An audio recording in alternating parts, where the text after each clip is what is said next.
Hello, Flat Earth researchers, debaters and debunkers. I'm just making sure that I'm going to be on the... Oh, hello, Natalie. Hello. Where are you now these days? You in Bangers? Right. So try and make sure I don't lose the stream. Where are we going? We are going we're going up the north end of Phuket towards Tanyapura, or the Naiton area. Go and pick up my daughter from her job at school. So hope it's a job. Let's just see if this stays. Now I'm going to obviously I'm away from the house Wi-Fi, so hopefully that carries on going. I think. Okay, we're probably back on mobile data now, yeah? So hopefully that wasn't too much of an interruption. Anyway, this is the new neighborhood. And it's rather pleasant. As you can see, it's a bit, you know, a bit more upper class compared to where I was. You know, no rubbish strewn about the streets and what have you. You know, it's rather nice. You know, got manicured gardens and all that. You know, gentleman here has even put a swimming pool in. Smashing, super. So, yeah, it's rather nice little secluded place. These houses are about 30 years old now, so, you know, full of leaks and things like that. A couple of my daughter's friends. Good afternoon, ladies. Just drive some perv. All right. So, I wanted to, let's get straight to it, because just my son. Okay, here's the story, and it leads on to this whole kind of thing about conditioning and what have you when you're kids. Yeah, just picked up my two sons from school, and they had today was a day when they went on a school trip to a temple, which is fantastic, you know. But my younger one ended up not going. Told me that he got kind of just him and a few others didn't get to go, and was kind of trying to get to the bottom of it. I said, "Oh, is it a religious thing? Did the teacher just not let him go because she thought he was not going to be whatever? I don't know." But he was being really quiet, you see. He was not telling me, and I knew that he wasn't telling me the truth. So I'm trying to work out, okay, did you make excuses or find a way not to go because you didn't want to go, or did something else happen? And basically what it came down to was, I'm sure all of you can relate to this in some way, where you're in a situation. He had to have a paper signed by the parents to let him go. The older brother had that signed and everything, but I don't think he got it signed or something like that. So basically, he was in a situation where the teacher was saying, "Oh, if you haven't handed in your papers, you can't go." And he wasn't really 100% sure whether he had the paper on him or whether it had been signed by his mum. And it was just one of those situations where, you know, an adult, someone in an authority figure is demanding something of you in order to do something, and you're not quite sure what to do. And, nervousness takes over. I mean, I'm sure you can all remember a time when you're a kid where, you know, you weren't... it was some kind of exceptional situation or circumstance, and you were too afraid to put your hand up or say or ask or say, "Teacher," and I was trying to explain this to my son. You know, it's okay if that's the case. And I've told him a story about when I was a kid, and it was a school trip, and my parents had signed the paper and they had to take money. It was a £1 note in those days. You know, I was back in infant school, I think, or junior, or the lower end of junior school anyway. And so they put the signed slip and the money in an envelope for me to give to the teacher, and I forgot, or whatever had happened in the morning. I didn't hand in my piece of paper in the morning to the teacher. This is before the trip itself.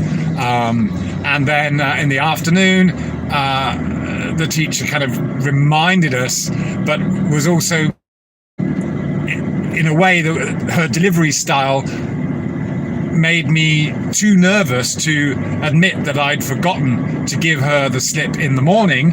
And even though I knew I had it on me, I didn't use that last opportunity to hand in the slip, because it was all just down to my interpretation of the teacher. And I had the same issue with my son just now, where my disappointment, he translated my disappointment as anger. He was worried that he was going to be in trouble. And I was saying, no, I'm just trying to get to the bottom of it. I need you to be honest. It's okay, you're not in trouble, but I want to find out what's happened here. And eventually it only came about by the end of me actually telling this story and telling him it was all right. We all get these situations where we don't know how to react, and you end up kind of, it all comes crashing down on you. It's basically one of those situations where, it's easy to forget how big a deal some small issue is like that for a kid. Yeah. So back to my story. When I was a kid, I having not handed in my piece of paper and the money, I, on the way home, threw the envelope with the pound note in it into the stream. I didn't know what to do, because as far as I was concerned, I'd missed the opportunity to go to hand it into the teacher, and I didn't know what I was going to explain to my parents. So I went home, and of course nothing was said for a while, but then eventually I just casually asked, "Oh, did you hand in the thing to your teacher?" And that was, of course, met by silence on my behalf. And then came the questions and the kind of the interrogation. And eventually it ended up with us going back outside, and it was almost dark, looking for this soggy pound note in a stream. And thankfully we found it. And of course, the next day, after drying this pound note out on the washing line or whatever, I was able to hand it in to the teacher or whatever, I can't remember. Basically, the situation was resolved and I ended up going on the trip, despite my, the whole thing that had happened beforehand. But it's just one of those things where that a little situation like that can be a life-changing or mind-conditioning situation, which I'm sure you can kind of relate to something similar that you might have experienced or remember experiencing, where you just, whatever was going on in your head, because of your perception about authority, or what you can or can't say, or should or shouldn't do, or what goes against the norm or consensus, or your situation is somehow uniquely different to everyone else that managed to somehow get by, and of course you feel you put up defenses. So these things happen at a very young age, and of course it all depends on how those authority figures react. But even so, for example, people with, let's say, schizophrenia, for example, they might imagine situations in their head, whole entire scenarios about what people are thinking or doing or acting, and for them it's reality, it's real, it's solid. They might have delusions that that someone is out to get them, or they have to defend someone they love from something. Our emotions and our way of dealing with all these things in life can become so what's the word? Not fragmented, but yes, they can become fragmented. But do you see what I mean? All these things, all these stories that are going on in our heads, and of course, eventually you can spot someone who's schizophrenic because the things they're saying simply are not true. Yet they believe them wholeheartedly, and they really feel it's real for them. And of course, something like schizophrenia, it's, some expert might talk about borderline this or that, and well, it's just increments, isn't it? It's levels. We all suffer. All of us, every single one of us, suffers or has suffered or will suffer from delusions, because we all have our own thoughts about things and our own beliefs, our own way of interpreting things, and you can never really know what's actually going on in someone's head or mind, I should say. Can you? Well, that's one thing that we still have, is that although our actions and our speech will often reveal what we are thinking, there's still a lot that goes on in the mind that no one can ever really know. And this is how it is. This is how. So you see, this is how we can quickly find ourselves in a situation of total madness, because everyone is doing stuff that is, well, often it's irrational, but given the mindset and the situation or certain things, it is considered rational. And we can look at the past, and now you can, that's okay, for starters, that's the globe. The globe is totally irrational, illogical, but somehow, and it doesn't reflect reality in any way whatsoever. It's totally the opposite of reality, but somehow it has become a very real concept, like a solid, what's the word? Irrevocable? No, that's not the word. Concept that is, as I said, reality for those that believe it. And it's the same when you have these discussions and you try to point this out to anyone who's trying to debate you. Measure, the difference between a measure of curvature. There is no measure of curvature. That's why you all have to point at the stars and talk about the horizons and all these other things. Anything but a measure of curvature, which simply doesn't exist. But that's the thing. Despite our physical reality demonstrating to us exactly what the Earth is not, we believe these concepts and perceptions that have been put across to us. So that's the globe, Now, let's jump to the last 2 or so years, where, and I've also kind of been my thinking on this has been sparked by some editing I was doing recently. The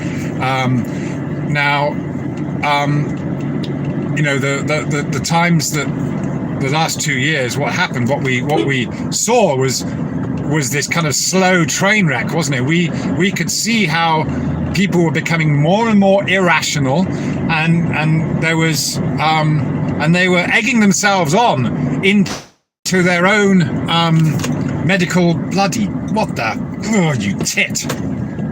Oh, that's Thai driving for you. Let's just pull out and go across 3 lanes. Fucking idiot. He's watching his phone as well. He's on the phone. Oh. Nuts. There you go. Welcome to Thailand. So and so what happened is a lot of companies, you see, all of a sudden you've got, as soon as they put the news out there, just as they're doing now with the monkeypox, all they've got to do is publish a story somewhere and say, 12 monkeypox cases have been identified. And suddenly that topic is news.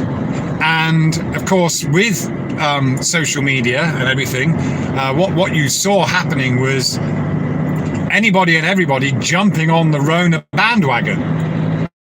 This whole new normal.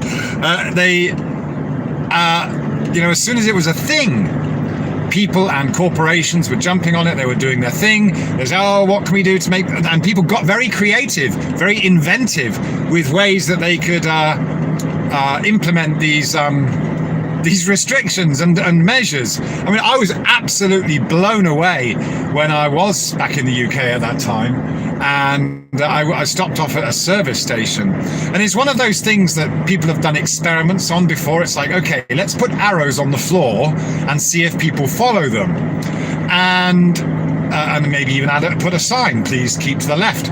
And, you know, if there's no real compelling reason, not too many people will do it. Some people will, they'll just subconsciously fall into line. But what I saw when I was traveling, I just stopped off at a service station on a motorway in the UK, and then they had all these arrows on the floor. And I mean, because people had got out of their cars driving on the left, and then they were straight into this kind of mall-like thing where they're being directed, and they're all keeping on their left. And, you know, woe betide anyone that steps across the line or goes the opposite. I mean, even in and out of the toilets, they, you know, and I was fuming to have to be participating in this absolute nonsense. But for everyone else, they were taking it very, very seriously. And it's just an example of just how these nonsensical concepts can be so quickly woven into our physical reality. And I suppose, you know, for the most part, you see people participating, and they're doing so quite subconsciously, or, you know, there's conscious decisions to follow the orders but there's a whole lot of social conditioning and programming going on, of course, when it comes to that. But so, you know, this is another thing about the kind of people, the kind of psychos that you get in power. I think for smart people, you know, that see how other people are. I mean, I'm sure most of us can all relate to feeling somewhat different and detached from the rest of society. You kind of feel like a bit of an observer. You feel like an outcast maybe sometimes. And, you know, that's often the case with a psychopath. But they know, they have an acute awareness of how different they are. And so they observe the rest of society going about being swayed and cajoled and basically doing things en masse without really thinking about it. So, of course, you can get to that point where you quickly realize at a young age that people are so easily manipulated. And you can either, I suppose it's at that point where you might feel compassion, but on the other end, you might feel, well, sod it. If they're going to be so gullible, then I'll just take advantage. I'll just, you know, I will do what thou wilt, if that's how the phrase goes, yeah? I mean, I totally understand people that see opportunities in the mass hypnosis, and they're not hypnotized because they're a bit more savvy to what's going on, and they take full advantage of it because they know it's like, you know, it's like our friend Mr. Gates kind of turning around and, you know, after all of the past 2 years of pushing his jibby jab agenda, it's like, oh well, we eventually realized it was just a cold. It's like and sometimes it might be that these people are not always acutely aware of exactly how they are impacting people, but they got their agenda and they've got something they want to do, and they have that ability. You know, like anyone who makes money, I suppose you find a formula. You realize there's a certain way of doing things that gets very lucrative results, and you're obviously going to be one among many, or you could be a kind of rare person that would see those opportunities or think that way, see the business opportunities in everything. Yeah. Now, while I'm on my rant, and I've just watched a recent documentary about life in life in the Congo, where it's really, really, really rough. People are trying to transport goods. They're trying to make a living, basically, anything they can do to make a living. And often that involves transporting, finding some way of transporting things through these jungle routes, roads that become waterlogged and just almost impassable. And they'll spend days and days. They could spend like 10 days or, a couple of weeks doing one journey from one city to another to try and supply a village or a town, and maybe earn a few pounds, maybe 20-30 pounds in the process, but at the same time they're dealing with extremely high costs of, for example, fuel, because it's so difficult to get there. So you have this catch-22 situation of extreme poverty, but of course this is perpetuated by the, I think for a while this particular place had a good leader for a while, one that ensured that certain infrastructure was built, and but then that all went to pot because they got taken over. Now, of course, a lot of these situations happen when you've got a lot of it's to do with mining contracts and things like that. It's a very mineral-rich place. There are a lot of natural resources, so of course you have certain people exploiting that, and they go in there and offer deals or fund militias, and it's all a bit of a mess. But you see, looking at so there's people that they struggle. They really, really struggle, and it's not because the majority of the people are just nice people. They just want to get along. They want to trade. They want to earn a living. They want to feed their family. But of course, they're being prevented from doing so by a minority of evil entities or people that are just exploiting at every opportunity. But that's the thing, isn't it? You're always going to have people that will exploit others in certain situations. This is just the nature of reality. It's never going to be a utopia. You're always going to have that. Now, so I have in some ways some grudging respect for institutionalized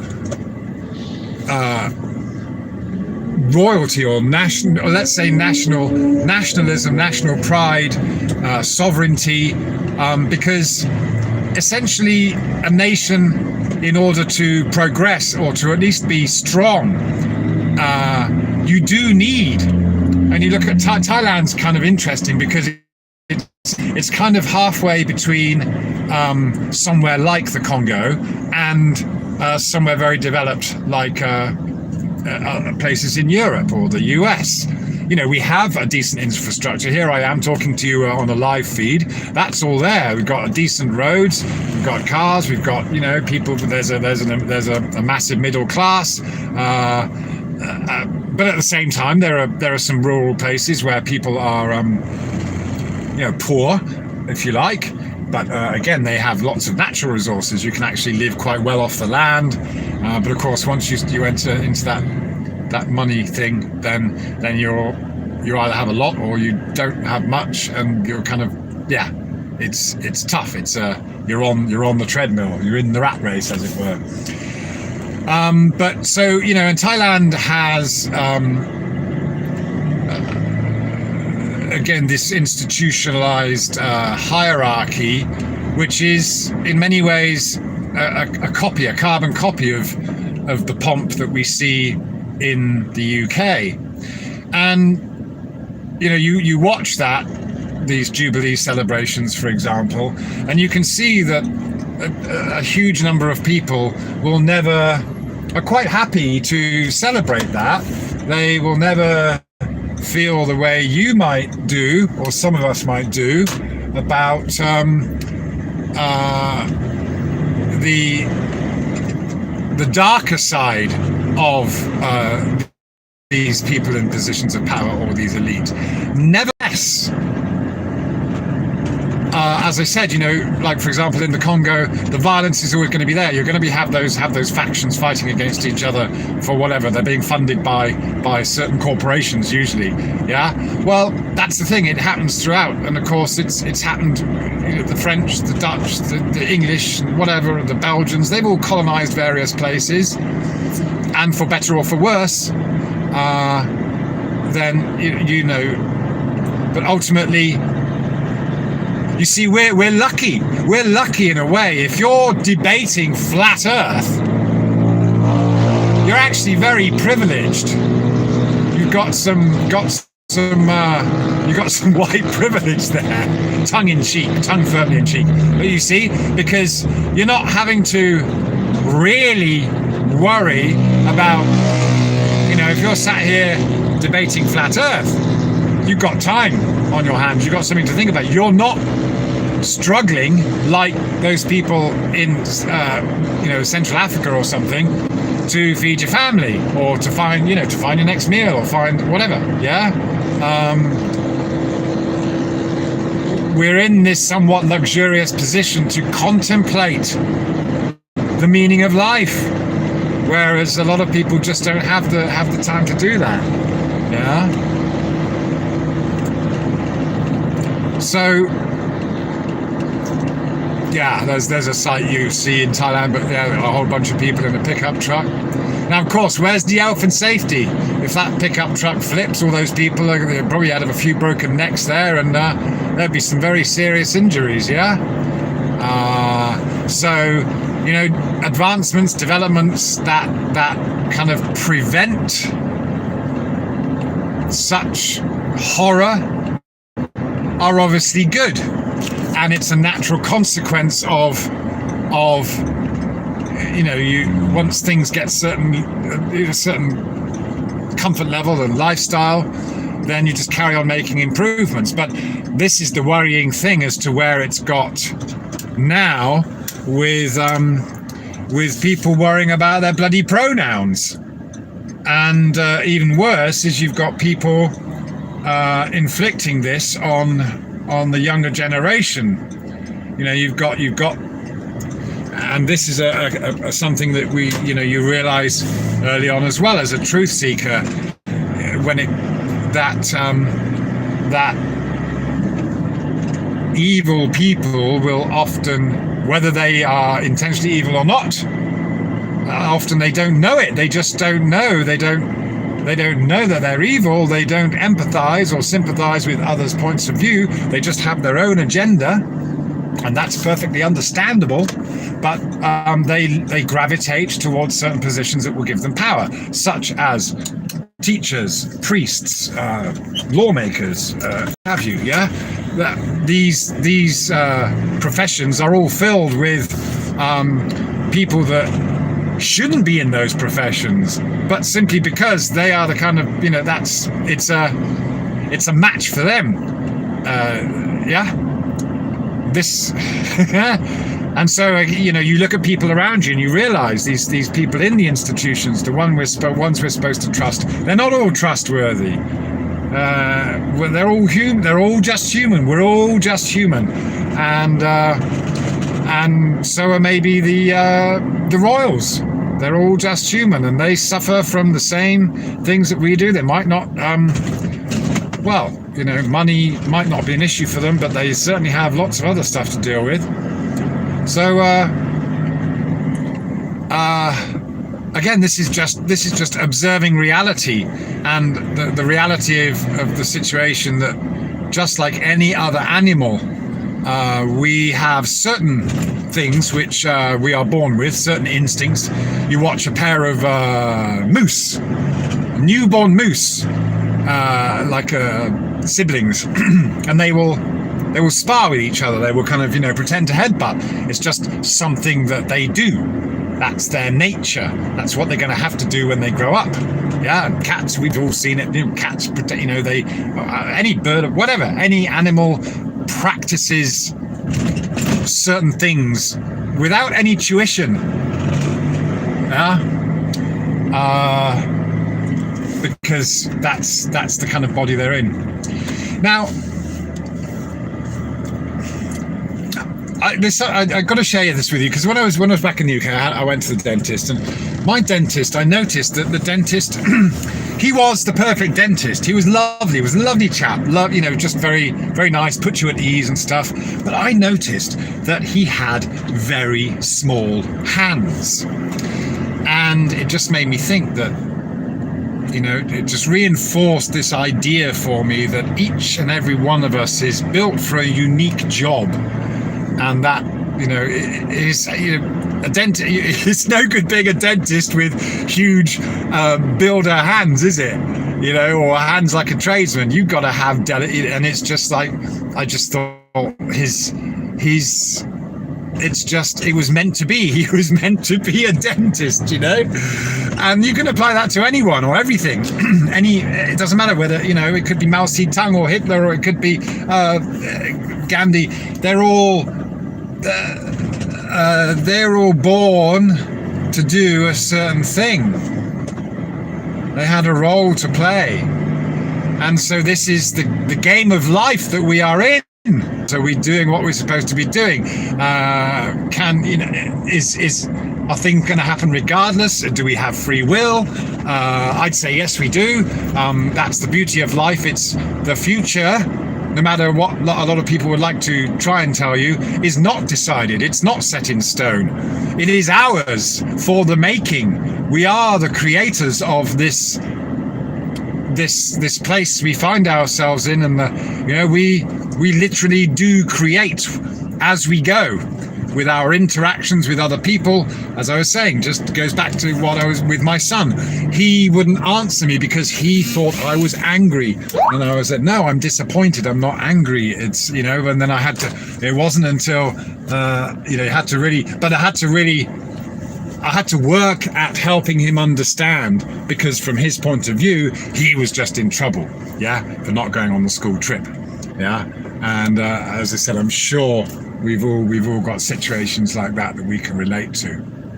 So now I'm hang on a minute. I've got looks like I've got a few spare minutes to wait. Turn this around and see what with you all. Have a look at the chat just a second. Hiya. I haven't shaved for a while, so sort of forgive my right. Wow, okay, yeah, good to see it. Right, what have we got in the house? Well, Natalie's still there. Rune Thomas, not exclusively Thai driving. Okay. Okay, let's hang on, just go back. Right, wow, thanks for coming on. Right, Natalie, nice. World Without Curve, hello. Tony Dixon, hello, my man. YouTube, hi. Ready? What's that? Rudy and the dogs. Dog ate his homework. Rudy, okay. Christopher, greetings from Switzerland. Hello there. Is it kind of warm there now in Switzerland? Very busy. Christopher, I'm in Phuket, not in Bangkok. So it's a lot quieter. Yeah, I can't read the chat till I stop. That's right. Driving on the left, yes, thankfully. Again, a lot of things here in Thailand have been adopted from the UK, including the way, the balcony appearances by the monarchy and things like that. They learned, you see, that there was a time when the monarchy wasn't so popular, but there's this the same with the education system here. It kind of copies the education system of about 50 or 100 years ago. A lot of things. Rama V, I think, was one of the most influential kings who existed, and he did a lot of traveling. He went to Italy and the UK, so they've established those relations. So a lot of things have been copied.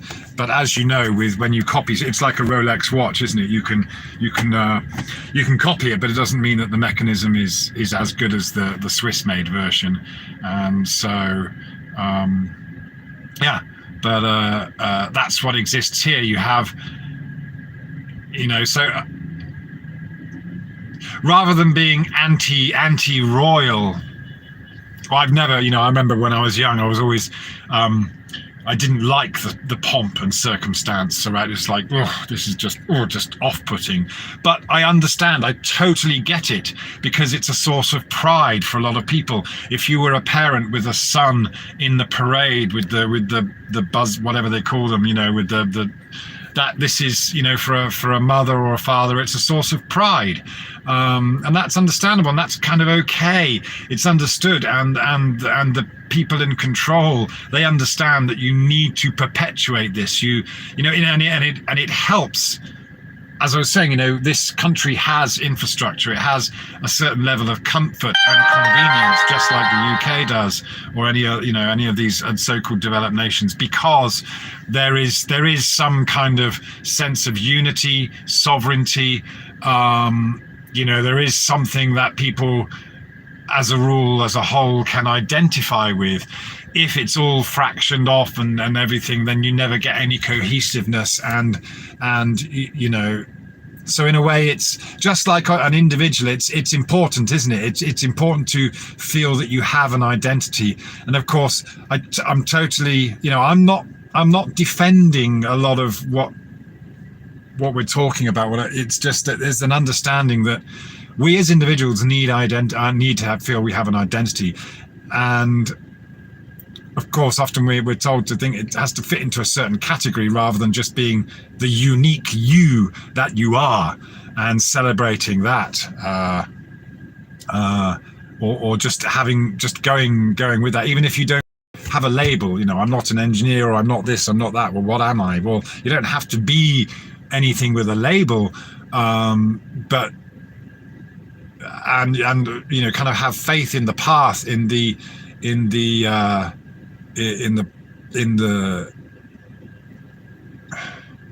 reason that you were put into this body.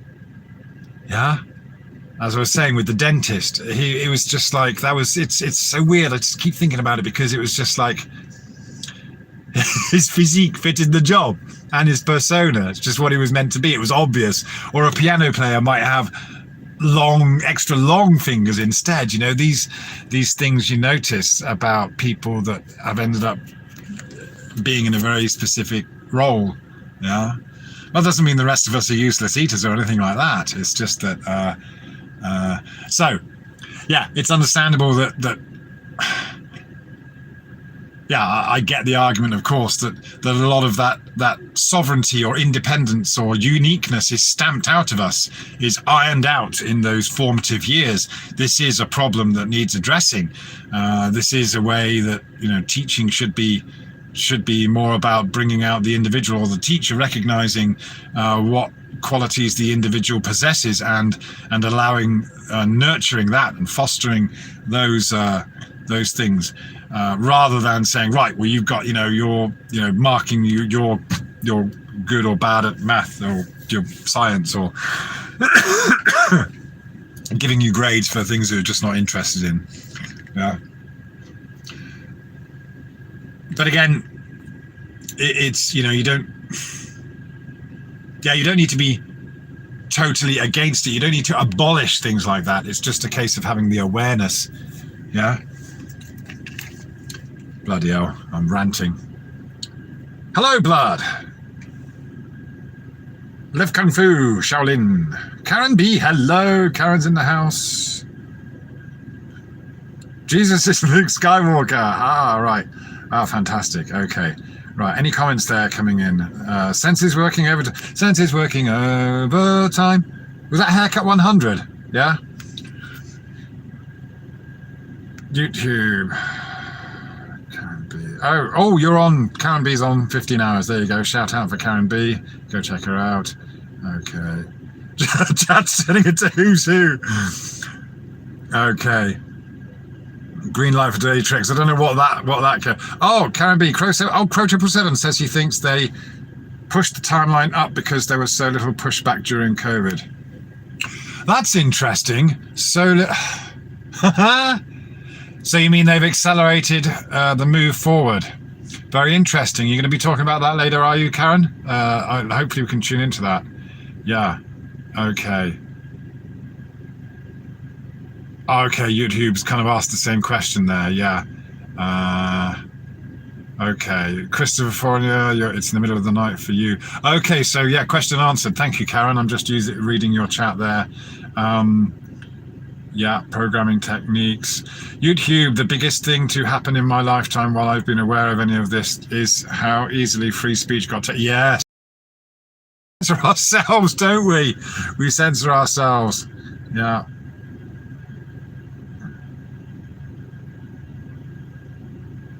Okay.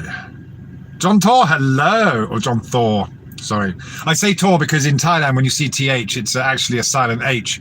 Like for example, the cigarettes, Krong Tip. But it's spelled Krong Tip, Thip, THIP. Oh gosh, my battery's running out. Oh no! All right, well look. Oh man, so much chatting here. I'm gonna have to do this later. I'll have to catch up later.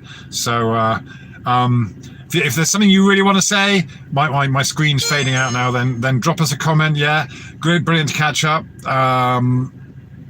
Hope it's been an interesting drive. Thanks for popping by, and we'll catch up very soon. Yeah. Okay. I'll say sawadee cup for now, and we'll see you again soon. Cheers.